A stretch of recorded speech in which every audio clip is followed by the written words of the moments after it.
Welcome. My name is Isabel, and I'm so glad you've joined me today as we continue our learning journey. In our previous video, Understanding Your Students' Experiences, we introduced you to the concept of flocking.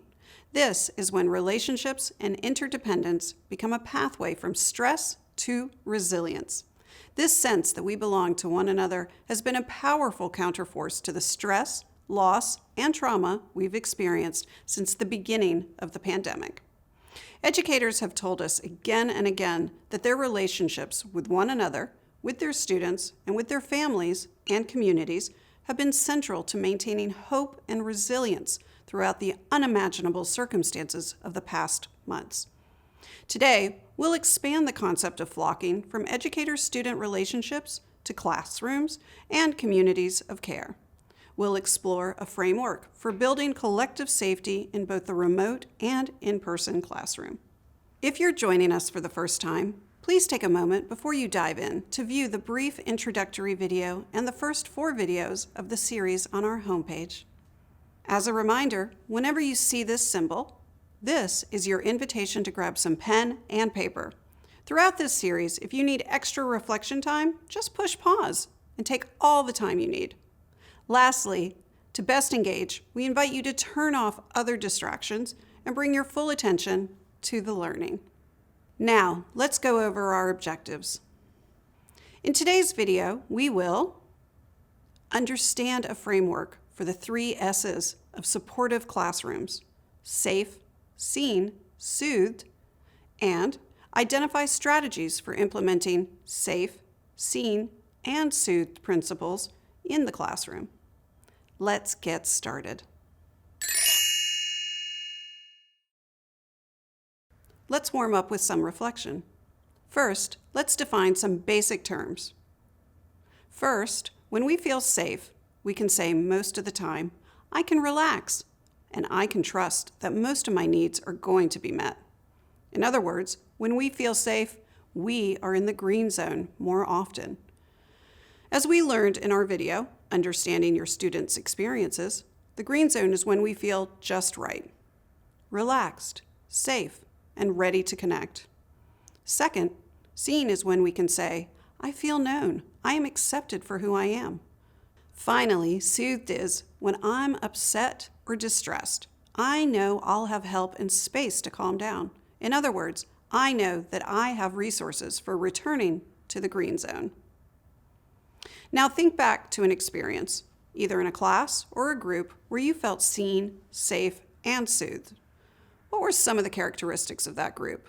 What about that group made you feel secure? Take all the time you need. Simply pause and restart the video when you are ready. Thank you for reflecting. We asked middle school students across the country about a time when they have felt safe, seen, and soothed. Many said, I felt safe in a group when I never had to wonder what I was supposed to be doing. My feelings were accepted and not questioned. I felt like others were really listening to me. And I knew that it was okay to take risks and try new things, and that I wouldn't be made fun of.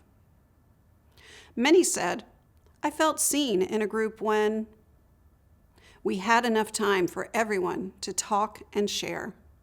We had projects and goals to work on as a team. We were able to just have fun together, and no one was left out. And many felt soothed in a group when there was help to deal with hard days, and the space felt welcoming and peaceful. In other words, students feel safe when boundaries and expectations are clear, and feelings and experiences are validated. Students feel seen when there is space and scaffolding for shared purpose and shared joy. And finally, students feel soothed in welcoming spaces where there is abundant support for regulating on difficult days.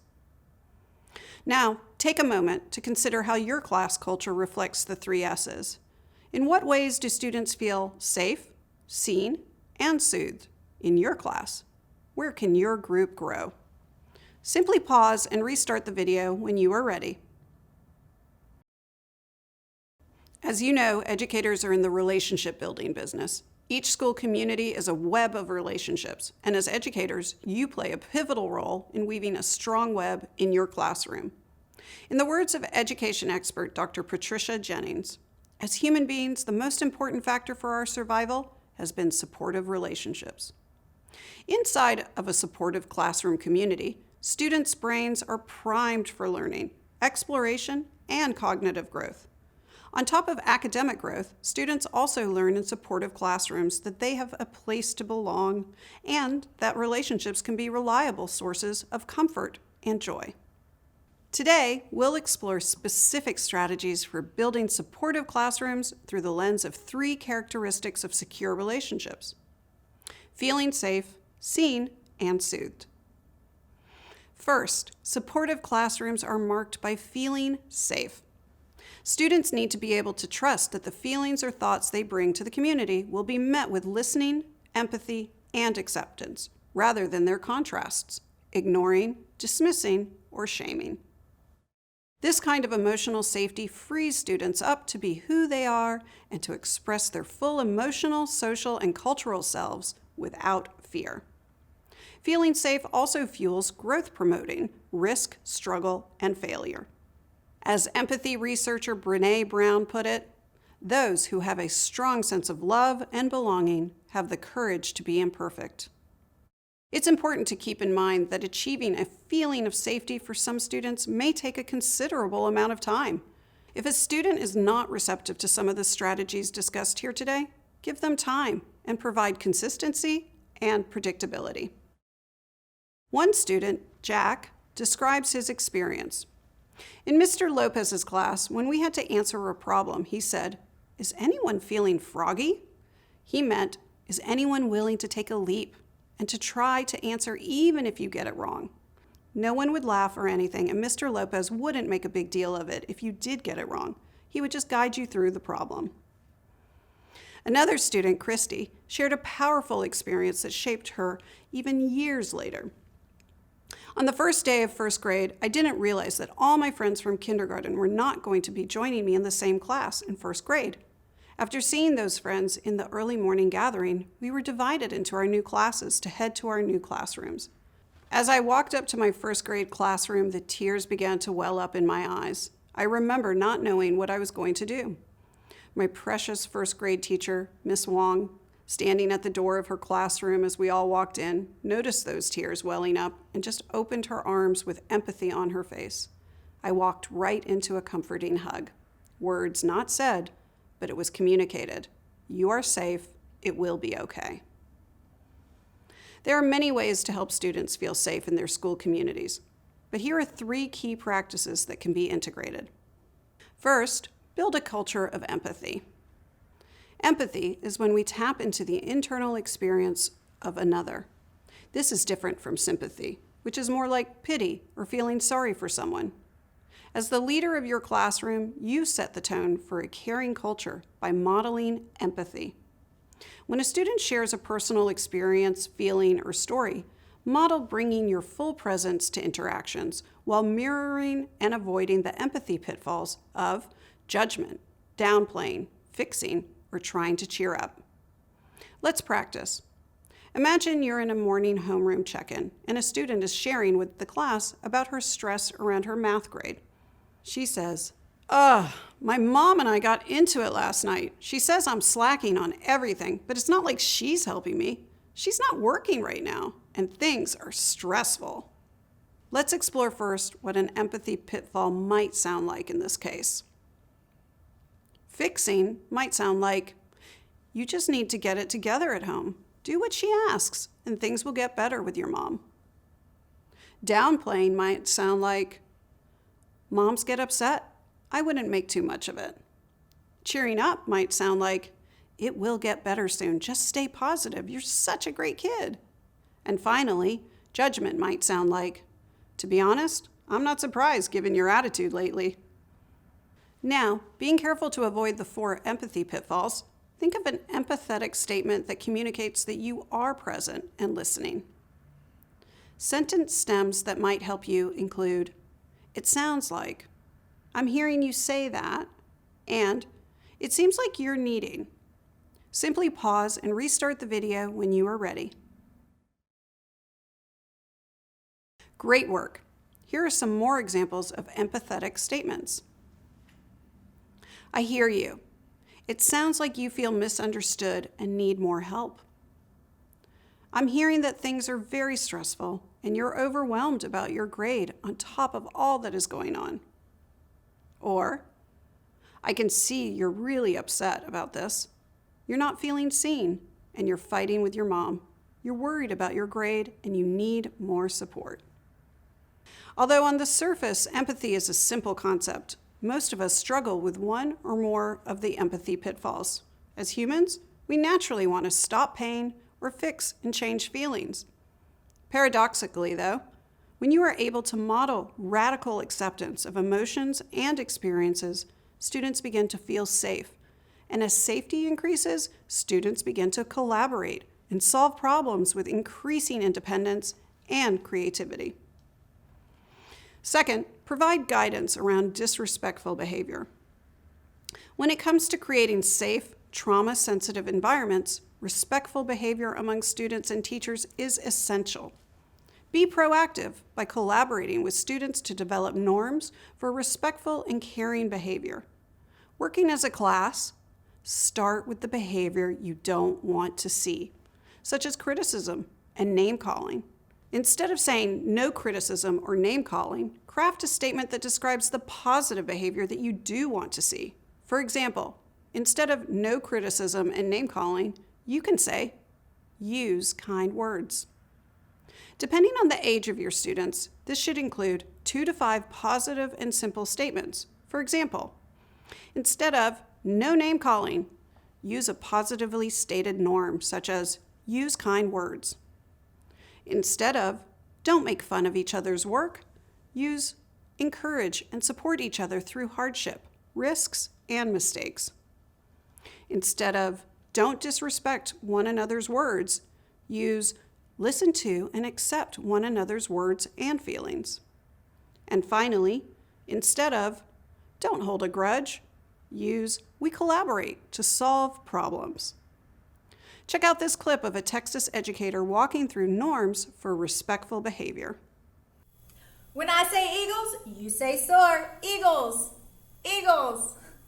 Welcome back, team. I hope you're having an exceptional day. 6th grade ELA is going to expect a lot from you this year. Your brains are about to expand.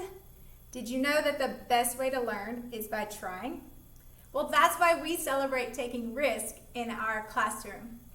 What does that mean? Well, that means we try even when we don't know, because that's how our brains grow. But Miss Lyons, what if I mess up or I get it wrong? No worries.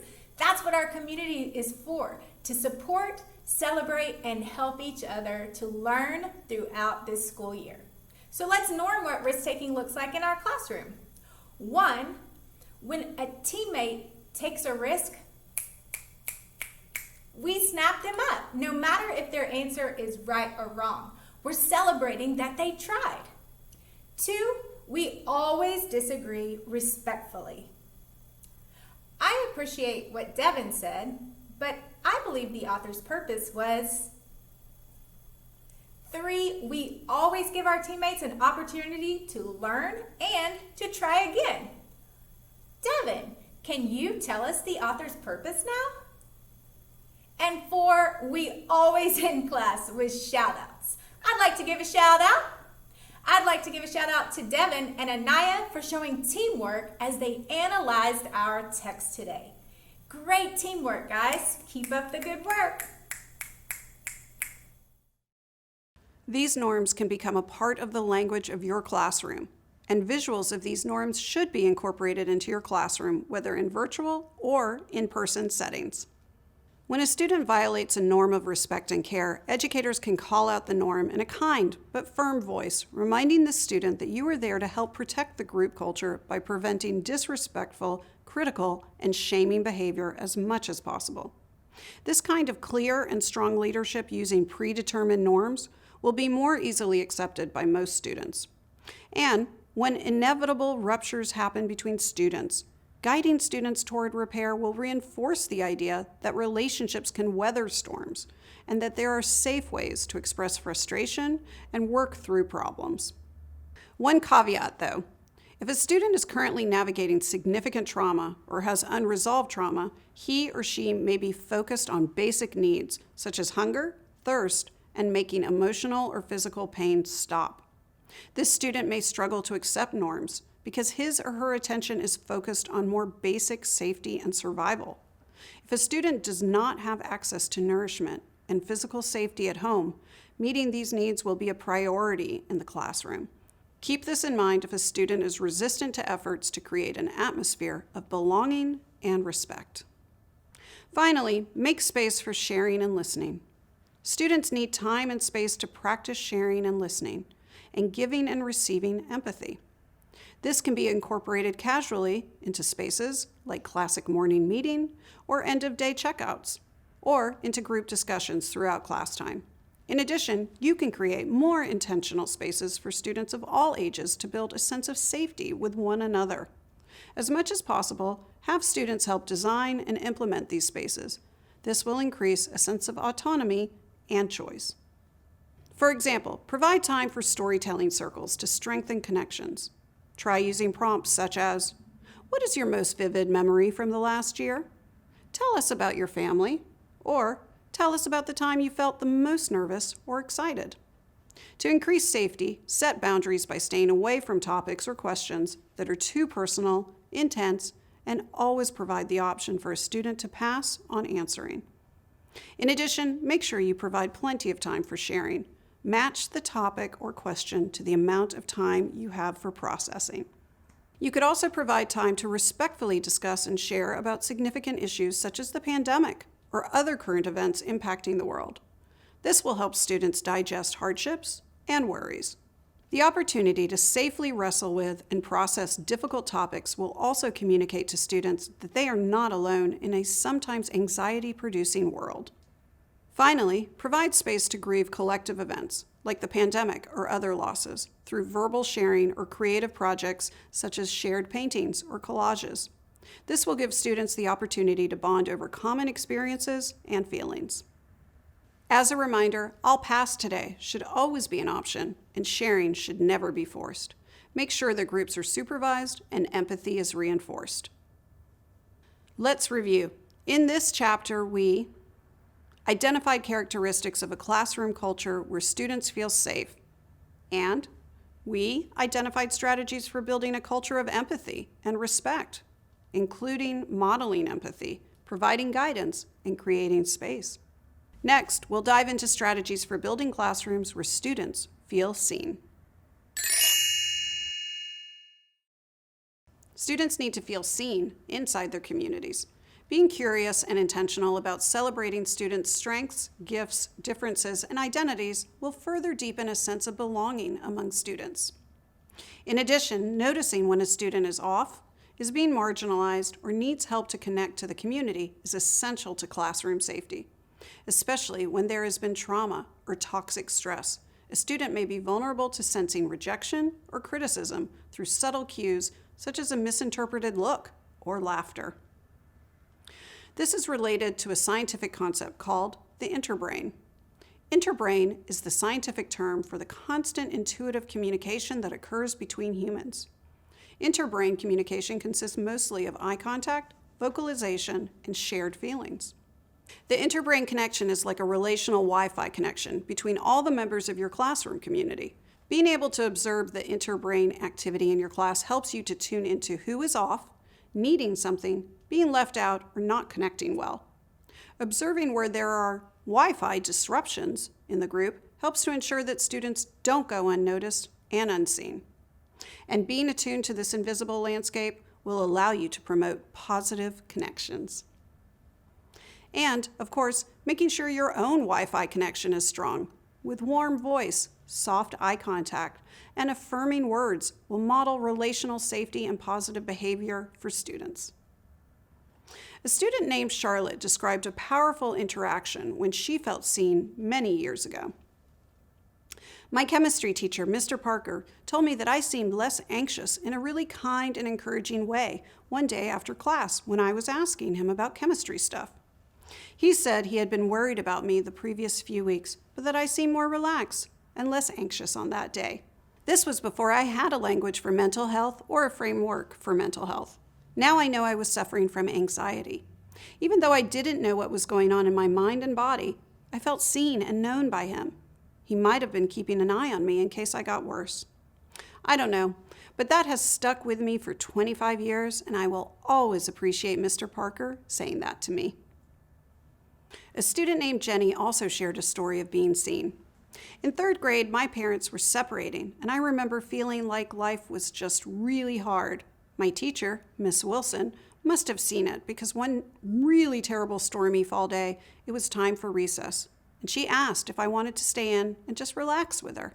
She put on some music, gave me an extra snack, and we decorated the classroom for Halloween and were silly and danced and sang. She said sometimes you just have to find a way to make your own happiness in the storm. I will always remember that day and the way she created a little piece of joy for me. It was a really small town, so I'm sure she knew what was going on in my life, but I don't know if she knew just how much I needed that space to just let go and be a kid for a moment. So what strategies can we use to strengthen the interbrain connection of our classes and help each student to feel seen? First, keep an eye on the classroom dynamic. Part of being a secure attachment figure is helping students connect with others. Educators who regularly take time to step back and observe the social networks in their classroom are more attuned to who needs guidance in building a stronger sense of belonging in the class. Ask yourself, is anyone being left out? Who's leading the pack? Is anyone being picked on? What groups have formed? Is there a way to join 2 groups who seem at odds with one another? During remote instruction, it may be more challenging to observe group dynamics, but applying this mindset even during online instruction will prepare us for the inevitable difficulties kids will be facing when making social transitions back to in-person school. From this place of being attuned to the group, educators can take steps to facilitate peer connection. For example, by setting up lunch buddies in the remote or in-person classroom, or by reducing status extremes by providing leadership and partnership opportunities to all students.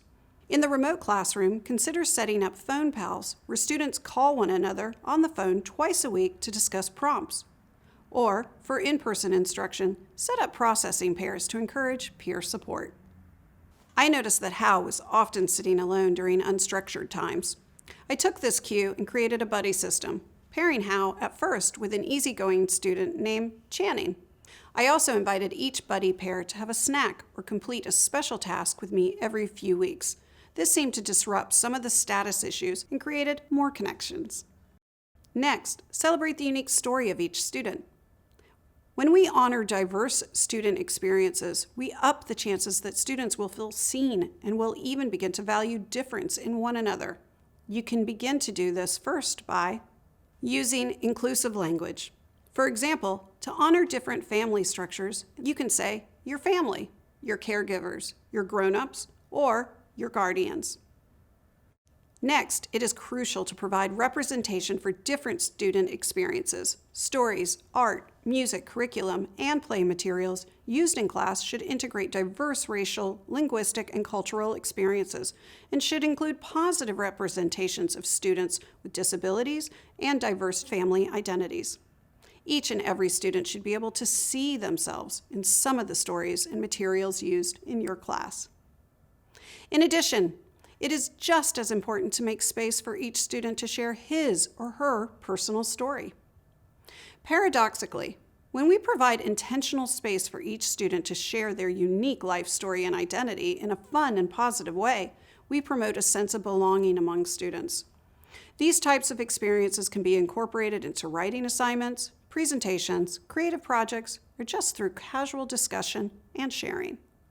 Finally, take a trauma-sensitive and strength-based approach to identity.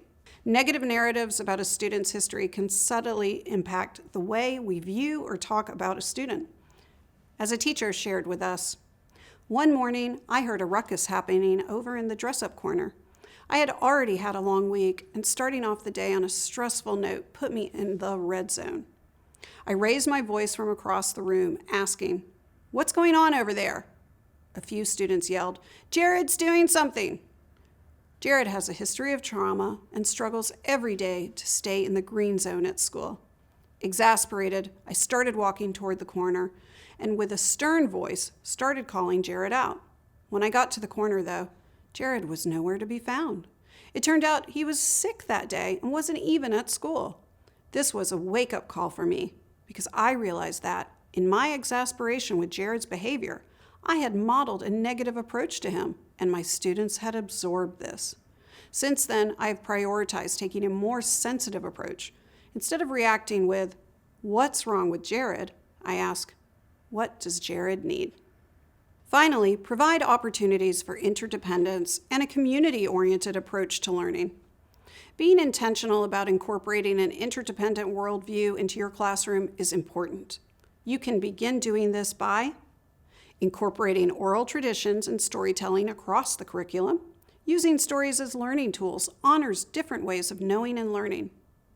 You can praise and reinforce the group, not just the individual. Providing reinforcement to collective efforts teaches interdependence. You can assign collaborative projects and tasks with an emphasis on group cooperation. This will give students a shared sense of accomplishment and purpose. Last, it is important to build shared joy and identity into group experiences. This includes shared games, class symbols, names, songs, or mottos to reinforce belonging. Some of these strategies will be more challenging in a remote teaching environment, but a community-oriented approach is all the more important during times of physical distance. Let's review. In this chapter, we discussed elements of being seen, such as honoring individual differences and identities, and staying tuned in to the social needs of the group.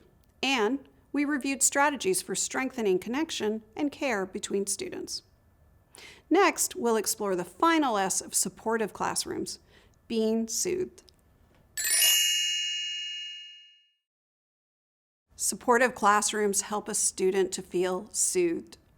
A calm and predictable environment across all school spaces, including the library, cafeteria, and even the virtual classroom, creates a sense of comfort for students. And a classroom with abundant options for co-regulation helps to create an environment where practicing co- and self-regulation is normalized and practiced. First, provide soothing rituals and routines. Whether in remote classroom or in person, a daily guided group meditation or breath practice gives students' nervous systems practice with calming. In other words, they get to practice the green zone. Remember that learning doesn't happen when students are too activated or in their downstairs brain. And so taking time to relax together is important and promotes learning. One simple way to teach group mindfulness is with tools, such as a Hoberman sphere. Let's try it. Breathe in, breathe out. Breathe in, breathe out. Breathe in, breathe out.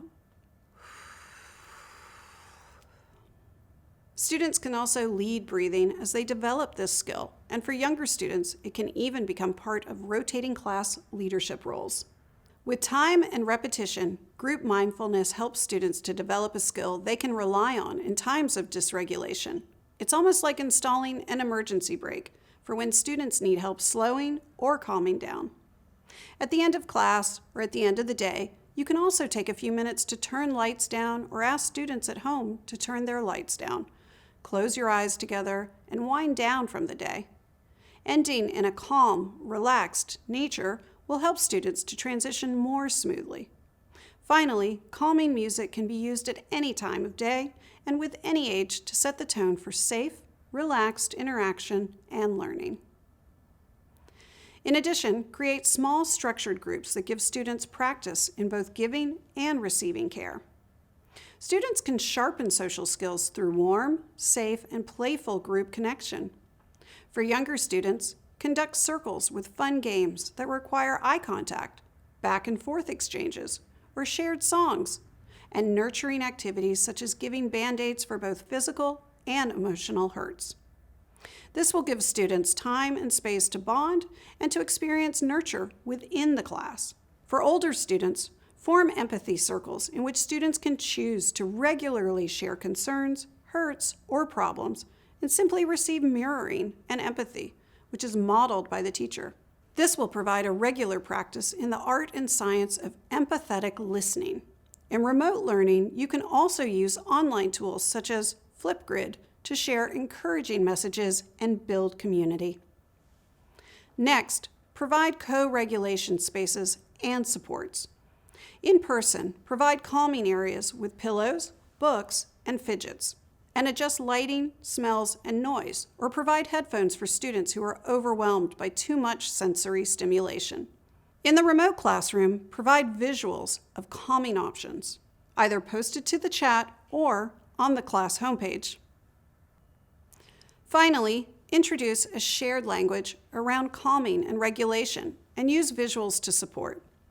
You can use the language of green, blue, and red zones, or some other language that works for your group. The point is to give practice noticing, naming, and addressing dysregulated sensations, feelings, and behaviors. Here's a story from an educator who has been modeling mindfulness. One day, my student Kiara started to have a meltdown during a transition. I started to intervene, but amazingly, another student, Darius, beat me to it. He picked up the Hoberman sphere and handed it to Kiara. He then began to breathe with her and calmly count. I guess all the practice we've done is becoming second nature. I also realized that instead of reacting to Kiara's reactivity, I can focus on supporting and praising the whole group's efforts to help each other calm down. Before we close out this chapter, you might be wondering how you can assess and monitor students' experiences with feeling safe, seen, and soothed in your classroom. You can use regular surveys to ask students to complete sentence stems such as, I feel safe in our class when, I feel seen in our class when, or I feel soothed in our class when. In addition, students naturally provide powerful messages about how safe, seen, and soothed they feel through their body language and nonverbals. Safe, seen, and soothed often looks like bright eyes, a relaxed body, and a soft face. Combining explicit feedback from students with regular observation of nonverbal signals will help you assess how your class is doing. Let's review. In this chapter, we learned about the markers of a classroom where students can feel soothed and practice self-regulation. And we also explored group strategies for promoting the practice of calming and soothing. As we close out, we want to remind you of a principle we learned earlier in this series. Biography becomes biology. In other words, what we experience in the world often becomes embedded in how our bodies and nervous systems function. As illustrated by the many stories we shared today, repeated experiences of being safe, seen, and soothed inside a classroom community can become a powerful experience that teaches powerful skills and embeds security into our students' biology. Let's review key concepts from this video. We explored a framework for the 3 S's of supportive classrooms: safe, seen, soothed, and we identified strategies for implementing safe, seen, and soothed principles in the classroom. Let's finish this video with a closing reflection. Take a moment to consider what new ideas or strategies you are taking away from this video. What shifts in mindset are you making? What new practices will you put in place? Simply pause and restart the video when you are ready. Welcome back. We hope you discovered some new ideas for creating a soothing classroom environment. Our next video will give you the opportunity to reflect on building strong partnerships with families. Here's your action step for this video. Compose a short written thank you note for an educator that helped you to feel safe, seen, or soothed in the past. If you have a way of sending this note, send it off. This will help you reflect on the power of your work as an educator. Dear Ms. Juarez, Hope this note finds you well. I just finished a training video on the importance of feeling safe, seen, and soothed in the classroom, and I immediately thought of you. I remember you always checking in on me each day after school during my first year of teaching. I always felt listened to and always appreciated your empathy before we moved on to solving the challenges of the day. I remember feeling soothed as I walked to the parking lot, and it was all because of the time with you. Look forward to catching up in person soon. Sincerely, Trevor. Finally, before you leave us, go ahead and complete this check for understanding to solidify your learning today. We'll see you next time.